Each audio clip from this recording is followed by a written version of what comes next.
Saudara, Anda menyaksikan Kompas Bisnis bersama saya Putri Oktaviani.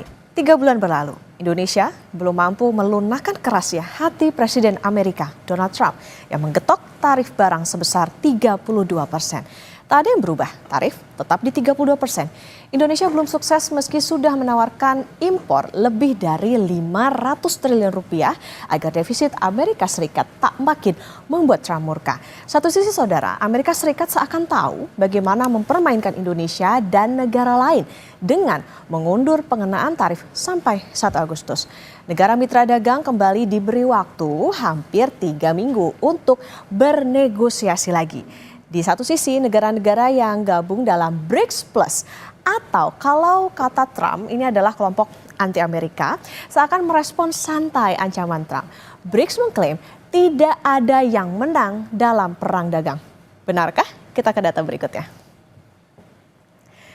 BRICS boleh aja santai, tapi Indonesia tetap harus waspada. Sebab saudara, negara-negara pesaing ekspor justru dapat tarif yang lebih rendah. Misalnya nih ya, kalau Indonesia itu kan 32%. Nah, Vietnam dalam tarif terbaru pesaing Indonesia soal tenaga kerja dan rumah bagi manufaktur ini hanya dikasih ini 20%. Padahal sebelumnya Vietnam itu 46%, yang artinya 14% lebih tinggi dari tarif Indonesia. Jepang dan juga Malaysia ini juga sama-sama dapat 25%. Apakah Indonesia harus waspada sebab daya saing produk ekspor Indonesia ke Amerika Serikat bisa lebih lemah? Nah, ekspor Indonesia terbesar ke Amerika Serikat itu adalah mesin elektrik dan peralatan sekitarnya. Kemudian pakaian jadi dan alas kaki. Produk-produk ini saudara banyak dihasilkan di Vietnam yang kena tarifnya lebih rendah ya dari Indonesia. Tentang elektrik juga Indonesia bersaing dengan ini dia Malaysia dan juga Jepang. Apakah getokan Trump sampai sini saja? Jawabannya enggak.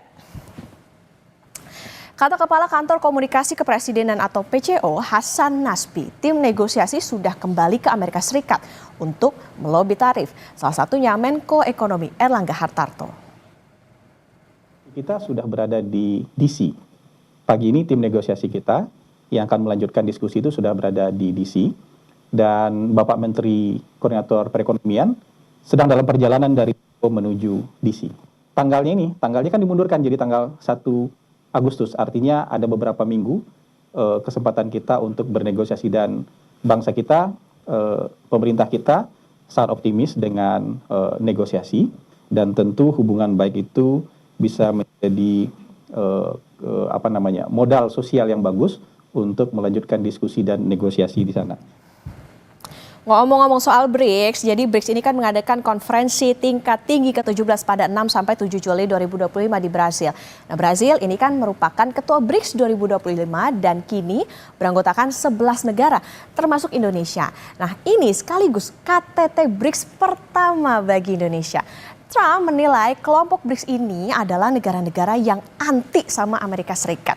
Oleh sebab itu, siapapun yang ada di dalamnya akan kena getok tambahan 10%. Jadi 32 tambah 10. Indonesia resikonya kena 42%.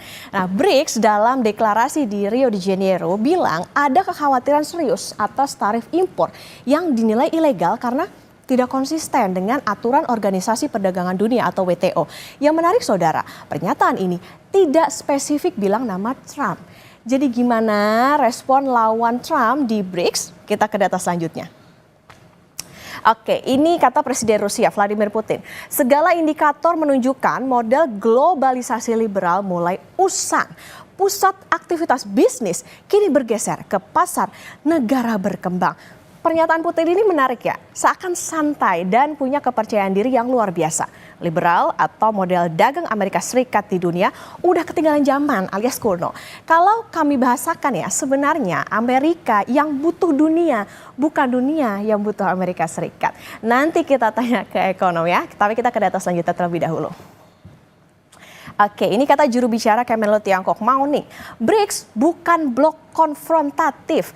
Tak ada yang menang dalam perang dagang.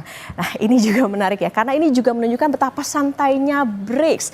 Di zaman yang serba bisa acting dan bisa latihan acting, memang sulit membedakan orang santai beneran atau ini tuh kayak duck syndrome. Jadi seakan tenang di atas air, tapi sebenarnya kakinya tuh terus bergerak mengayuh agar tidak tenggelam. Sekretaris Kabinet Letkol Teddy Indrawijaya bilang, di tengah tebaran ancaman Trump soal tarif yang antre masuk BRICS ini banyak. Indonesia diterima artinya punya posisi yang penting di dunia. Awalnya BRICS 5 negara, kemudian berkembang sehingga Indonesia menjadi anggota resmi ke-10 dari 11, jadi satu Arab Saudi belum resmi. Dan ini banyak sekali yang antri untuk masuk BRICS, dan ya ini menunjukkan bahwa Indonesia semakin didengar, semakin diperhatikan, semakin dipandang, dan semakin dibutuhkan di dunia global.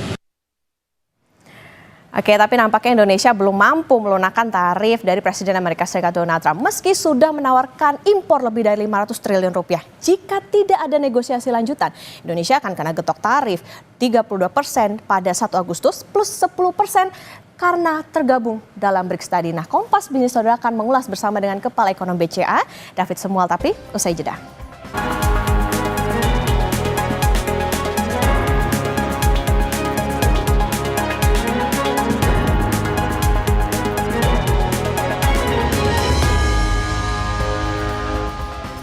Kembali lagi di Kompas Bisnis Saudara, dan Kompas Bisnis akan tanya ke Kepala Ekonom Bank Sentral Asia atau BCA David Semual tentang getok tarif Trump, lobi yang belum membuahkan hasil dan sikap BRICS. Selamat pagi Pak David.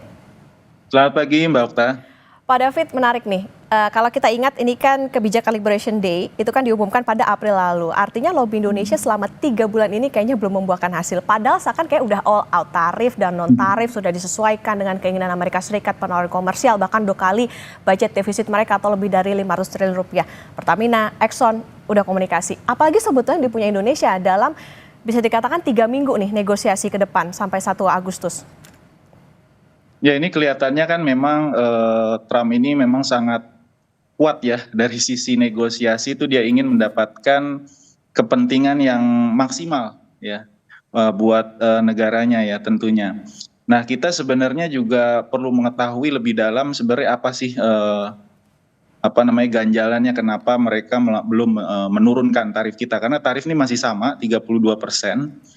Dan ada kemungkinan tambahan tarif lagi ya, karena kita juga masuk dalam keanggotaan BRICS ya. Jadi ada tambahan lagi 10%. Dan untuk beberapa produk tertentu juga masih ada tarif yang sebenarnya ikutan dari tarif yang dikenakan waktu era Trump 1.0 ya. Jadi masih ada tambahan tarif juga untuk beberapa tarif lain, untuk beberapa produk lain. Nah, untuk Indonesia sendiri ya memang ada beberapa hal mungkin yang masih menjadi ganjalan ya. Kemungkinan besar mungkin yang kaitannya dengan non tarif ya. Ada beberapa tuntutan Trump itu memang yang tidak terkait dengan urusan perdagangan internasional ya. Dan ini memang kaitannya juga erat dengan kepentingan ekonomi nasional kita juga ya. Jadi memang mungkin di sini masih ada tarik menarik, dan harapannya dalam negosiasi kan ini take and give ya, ada beberapa yang kita berikan, dan juga kita ingin juga dari pihak Amerika juga memberikan semacam fleksibilitas juga untuk beberapa hal lain yang mungkin menyangkut national interest kita juga. Oke, Pak David, kan kalau kita ingat kemarin Trump juga mengatakan bahwa bersedia sebetulnya dengan penyesuaian dan juga syarat, salah satunya adalah tadi kalau selain investasi juga bangun pabrik di Amerika Serikat. Memungkinkan nggak nih kira-kira kalau misalnya Indonesia harus ya bisa dikatakan ngikutin aja gitu maunya Trump? Ya, sebenarnya dari beberapa tawaran kan sudah ada ya, ada perusahaan swasta kita juga yang rencananya akan melakukan investasi di sana ya. Dan juga kita sebenarnya mengundang ya investor Amerika untuk masuk ke Indonesia di beberapa sektor strategis juga ya, termasuk yang terkait dengan mineral ya. Tapi tetap saja ya Mbak Okta, kita tentunya perlu juga menyiapkan strategi atau rencana kontingensi ya terhadap kemungkinan terburuk ya. Jadi kalau misalnya memang sampai nanti tanggal 1 Agustus negosiasinya ketat ya, dan memang sulit buat kita untuk menawarkan lagi hal-hal lain ya, padahal kita sudah optimal memberikan semua yang mereka inginkan, ya kita juga perlu melakukan seperti saya sampaikan juga 3 bulan lalu ya, bahwa persiapan-persiapan kontingensi ini, rencana-rencana kontingensi juga perlu kita siapkan. Dan ini juga mungkin pemerintah sudah paralel ya melakukan sejak 3 bulan lalu untuk mengantisipasi kemungkinan terburuk tersebut, Mbak Okta. Oke, Pak David, kalau kita lihat tarif pesaing ekspor Indonesia, yaitu Vietnam, itu kan lebih rendah. Vietnam tuh 20%. Seberapa Betul. tertekan daya saing ekspor Indonesia melawan Vietnam? Ya sebenarnya kalau dibanding Vietnam, kita dari segi produk itu relatif agak berbeda ya. Kita banyak ekspor ke Amerika Serikat itu, misalnya yang terkait dengan komoditas itu CPO salah satunya. Lalu juga produk-produk yang terkait dengan, ini sayangnya yang terkait dengan labor intensif nih Mbak Okta. Jadi seperti pakaian, lalu juga alas kaki, furniture. Nah ini lebih labor intensif, dan tentu kita akan terganggu ya kalau misalnya sampai ada hambatan tarif, karena pesaing-pesaing kita juga relatif ada yang lebih rendah juga untuk tarif yang produk-produknya saya sebutkan tadi, dan ini tentu akan mengganggu ya daya beli masyarakat ya, konsumsi bisa terganggu juga, dan ini tentu akan mempengaruhi pertumbuhan kita ya. Jadi kalau untuk Vietnam memang produknya agak sedikit berbeda, tapi untuk negara-negara lain yang mungkin saja tarifnya bisa saja masih dalam proses negosiasi tentunya ya, bisa saja lebih rendah. Nah ini tentu bisa mengganggu kita. Misalnya dengan Malaysia kita kan tentu bersaing untuk produk-produk CPO. Untuk pakaian kita bersaing dengan negara-negara Asia Selatan dan Amerika Latin tentunya ya. Begitu juga dengan alas kaki ya, dan furniture juga.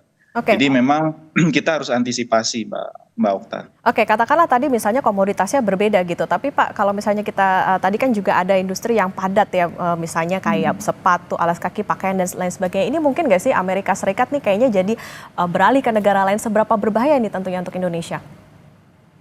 Ya ini ada kemungkinan tersebut ya. Jadi kita juga sebenarnya kan ada dulu GSP ya, kita diberikan preference. Nah sekarang kan sudah tidak lagi. Nah sedangkan beberapa negara lain masih ada keuntungan GSP tersebut ya, General System Preference. Jadi mereka ada semacam subsidi lah untuk masuk ke pasar Amerika Serikat.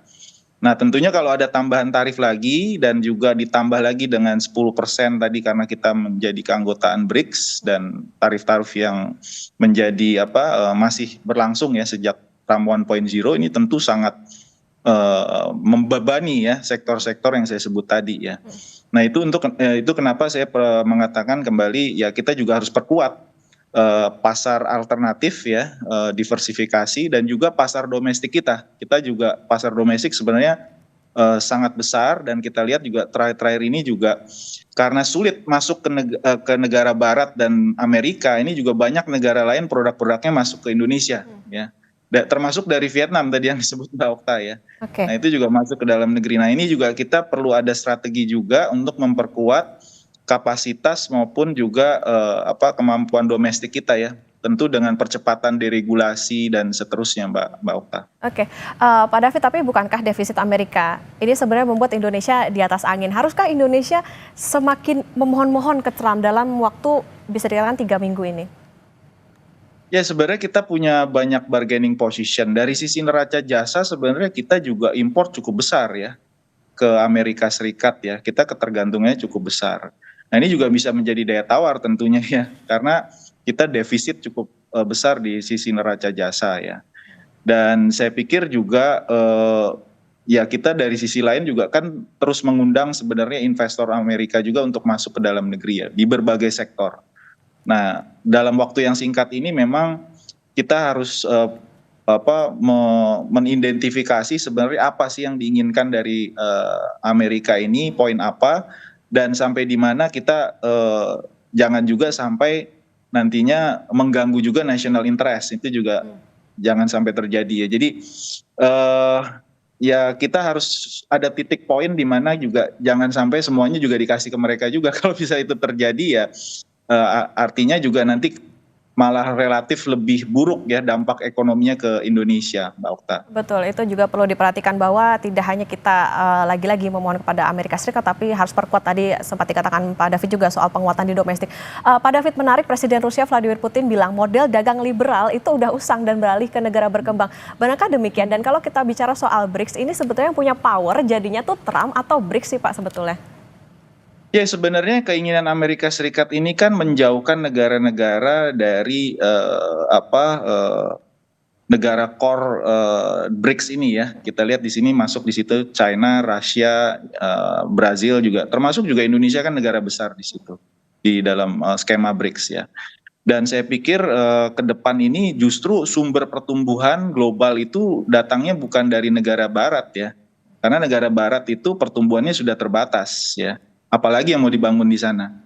Nah, sumber pertumbuhan itu sebenarnya ada di selatan ya. Jadi di negara-negara selatan itu sumber pertumbuhannya besar dan memang suara dari negara-negara selatan ini kelihatannya memang dalam fora-fora internasional kurang kuat gitu ya. Maksudnya tidak berperan lah ya. Padahal tatanan global ini kan sudah banyak berubah sebenarnya dalam 70 tahun terakhir ya sejak Perang Dunia ya. Jadi sebenarnya kalau kita lihat ya perlu diperhatikan juga suara-suara dari negara selatan dan juga di saat yang sama kerjasama ekonomi, perdagangan, investasi ini juga bisa diperkuat ya lewat fora-fora internasional termasuk BRICS. Dan kita sebenarnya tidak menutup kemungkinan juga kalau kita lihat kan kita juga politik kita bebas aktif ya. Jadi kita ikut juga dalam OECD ya. Jadi siapapun yang ingin berinvestasi dan berdagang dengan Indonesia itu sebenarnya terbuka luas gitu ya. Jadi kita tidak ingin masuk ke dalam salah satu orbit gitu ya. Kita berteman dengan semuanya begitu. Tapi di dalam kondisi sekarang memang kelihatannya Trump banyak melakukan manuver-manuver untuk menekan ya negara-negara. Di satu titik dia ingin supaya negara-negara tersebut memilih apakah mau ikut orbit Amerika atau sebaliknya semacam itu Mbak Okta ya. Oke, tadi kalau misalnya dikatakan politik Indonesia itu bebas aktif, non-blok bahkan untuk ke perdagangan, tapi karena kita sudah menjadi anggota BRICS dan tadi ada ancaman tambahan 10%, artinya sikap seperti apa sih Pak yang harus ditunjukkan Indonesia? Karena tadi jangan sampai kita gabung ke BRICS tapi jadi buah si malakama nih buat Indonesia. Ya itu makanya tadi saya sampaikan perlu ada semacam rencana kontingensi ya. Kita sudah memutuskan untuk masuk ke dalam BRICS. Tentunya susah untuk kita untuk menarik diri ya. Kita sudah masuk dalam keanggotaan BRICS dan masih banyak negara lain sebenarnya yang tergabung ke sana. Dan dari sisi size ekonomi ini juga luar biasa sebenarnya BRICS ini. Kalau kita tinggalkan juga kita kehilangan kesempatan ya. Itu kurang lebih hampir 70% ekonomi global ya, negara-negara yang masuk ke dalam BRICS ya. Dari sisi populasi, dari sisi market juga besar. Jadi memang si malakama seperti dikatakan Mbak Okta tadi ya. Tapi di sisi lain kita juga terus lah, ini kita masih ada waktu ya dalam beberapa hari ke depan sampai awal Agustus untuk terus bernegosiasi, kita memberikan tawaran-tawaran terbaik tentunya. Tapi di sisi lain juga jangan sampai kita ditekan karena kita juga negara yang merdeka tentunya ya untuk memutuskan sesuai dengan kepentingan nasional kita Mbak Okta. Oke, jadi catatan soal bagaimana sebetulnya kalau dalam perdagangan ya lagi-lagi ada timbal balik ya Pak ya, saling menguntungkan tentunya untuk setiap negara. Jadi Pak David, apa sih sebetulnya yang harus diantisipasi jika dalam waktu 3 minggu ini kita ngomong amit-amit aja ya 3 minggu ini juga tidak membuahkan hasil gitu, karena kalau dilihat data impor 3 bulan terakhir produk Tiongkok juga lumayan banjir ke Indonesia, bahkan ada indikasi dumping. Apa yang harus dilakukan? Ya tadi kita harus lakukan percepatan deregulasi, kapasitas domestik diperkuat ya, kita ada program-program nasional yang memang bisa mendorong pertumbuhan, tapi di saat yang sama juga kita harus perkuat kapasitas dalam negeri, karena kalau kita dorong program nasional tersebut tapi kapasitas dalam negerinya tidak cukup, tentunya kita akan mendorong import lebih besar lagi ya, itu yang kita khawatirkan. Di saat yang sama ya kita juga menjaga ya untuk produk-produk vital yang penyerapan tenaga kerjanya besar ya, saya pikir perlu juga diadakan aturan-aturan yang lebih restriktif juga ya, karena kita juga harus melindungi industri nasional kita ya. Kita tidak ingin daya beli masyarakat menurun, masyarakat tidak punya pekerjaan, dan ujung-ujungnya tentu akan mengganggu ya kondisi sosial ekonomi dalam negeri tentunya. Nah, di saat yang sama ya kita terus melakukan diversifikasi produk yang kita ekspor ya, bukan hanya bertumpu pada sektor-sektor yang saya sebut di depan tadi ya, termasuk juga kita melakukan terus hilirisasi, dan di saat yang sama kita melakukan diversifikasi negara-negara tujuan ekspor kita. Jadi saya sebutkan negara-negara BRICS ini potensinya besar sekali ya. Jadi dan ini growth-nya lebih kencang, pertumbuhannya lebih kencang ya dibandingkan negara-negara yang kita sebut old economy ya.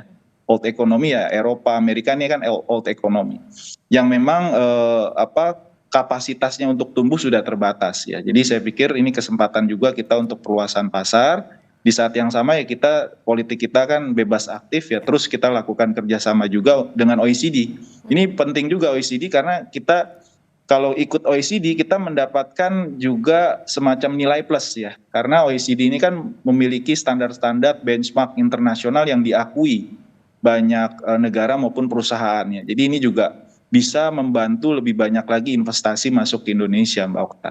Oke, ini kayaknya kekuatan BRICS ini juga perlu diperhitungkan begitu oleh Presiden Amerika Donald Trump. Karena tadi kalau kita mengingat bahwa Indonesia menjadi anggota BRICS, jangan sampai jadi buah si malakama balik lagi. Tapi pemerintah juga selain negosiasi harus juga tentu memperhatikan bagaimana kondisi dalam negeri, diversifikasi pasar, perkuat domestik, program dukung pertumbuhan, juga memperhatikan kapasitas dalam negeri dan juga jaga produk supaya terutama yang serapan tenaga kerjanya besar ini juga bisa berdampak tidak hanya untuk memikirkan ekspor saja tapi juga berkembang di dalam negeri. Terima kasih Kepala Ekonom Bank Sentral Asia atau BCA Pak David Sumual sudah bersama di Kompas Bisnis. Sehat selalu Pak David.